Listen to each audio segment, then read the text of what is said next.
Assalamualaikum warahmatullahi wabarakatuh.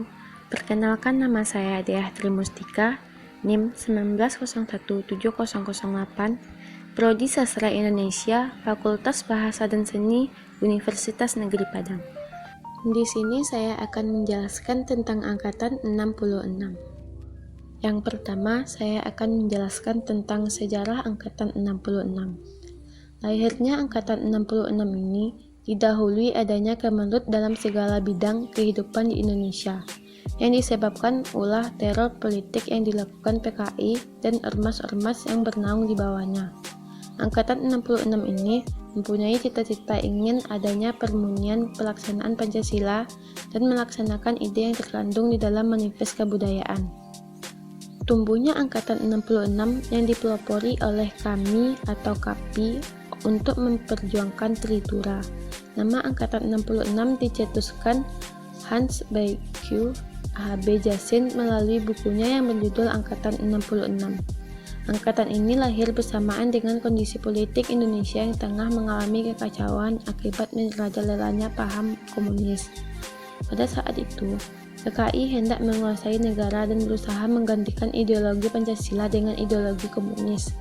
Oleh karena itu, karya sastra yang lahir pada periode ini lebih banyak yang berwarna protes terhadap keadaan sosial dan politik pada masa itu. Yang kedua, saya akan menjelaskan pengarang dan karya sastra angkatan 66. Yang pertama, Taufik Ismail. Ia lahir di Bukit Tinggi, tanggal 25 Januari 1937. Ia lulusan Fakultas Kedokteran Hewan UI. Penyair ini terkenal dengan kumpulan sajak Tirani dan Benteng yang terbit pada tahun 1966. Karyanya yaitu Kembalinya Indonesia Padaku, Mencari Sebuah Masjid, Seorang Tukang Rambutan Pada Istrinya, Malu Aku Jadi Orang Indonesia. Yang kedua, Sapardi Djoko Damono. Ia lahir di Solo 20 Maret 1940. Ia adalah penyair, esais, dosen, dan guru besar FSUI. Karyanya yaitu Dukamu Abadi, Lelaki Tua dan Laut, Mata Pisau, Sepilihan Sajak Georg Severis, Puisi Klasik Cina, Dongeng-dongeng Asia untuk Anak-anak, Perahu Kertas. Yang ketiga, Gunawan Muhammad. Ia lahir di Banten 29 Juni 1941.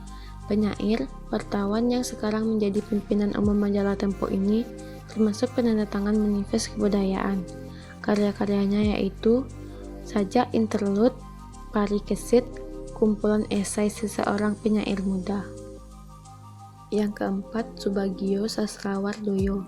Ia lahir di Madiun 1 Februari 1924. Meninggal di Jakarta pada tanggal 18 Juli 1995.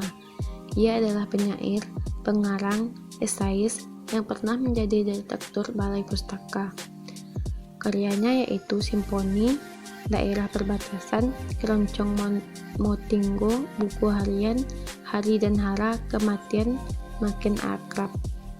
Yang ketiga, saya akan menjelaskan Lekra dan pengarang keagamaan. Lekra adalah akronim dari Lembaga Kebudayaan Rakyat.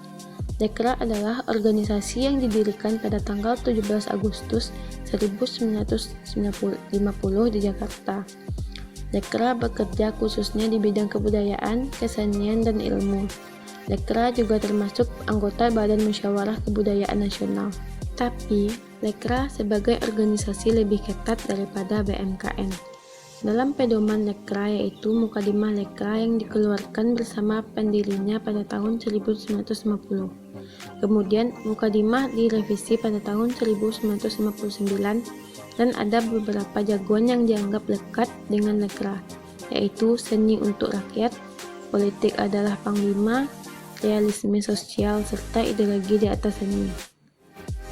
Seiring tumbang ideologi komunis di Indonesia pada tahun dekade 60, yang berarti terjadi pergantian penguasa politik di Indonesia, Lekra pun akhirnya dinyatakan terlarang.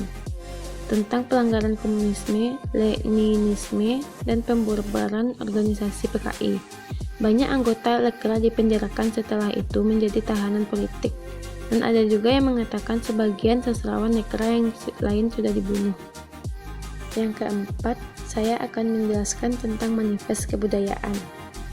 Manifest kebudayaan pertama kali dipublikasikan dalam surat kabar Berita Republik. Manifest tersebut ditandatangani pada tanggal 17 Agustus 1963 oleh beberapa pengarang. Pasca diumumkan manifest tersebut didukung oleh seniman-seniman di daerah. Namun, Lekra tidak tinggal diam. Dengan menggunakan pengaruh dalam pemerintahan dan semua media yang telah dikuasai oleh mereka menyerang manifest kebudayaan dan orang-orang yang menandatanganinya. Soekarno menyatakan bahwa manifest kebudayaan dilarang. Penanda tanganan manifest tersebut diusir dari tiap kegiatan. Ditutup segala kemungkinan untuk mengumumkan karya-karyanya. Bahkan yang menjadi pegawai pemerintah dipecat dari pekerjaannya. Yang kelima, saya akan menjelaskan tentang karya sastra pada angkatan 66. Yang pertama, puisi. Puisi karya Taufik Ismail seperti Seorang Tukang Rambut pada Istrinya.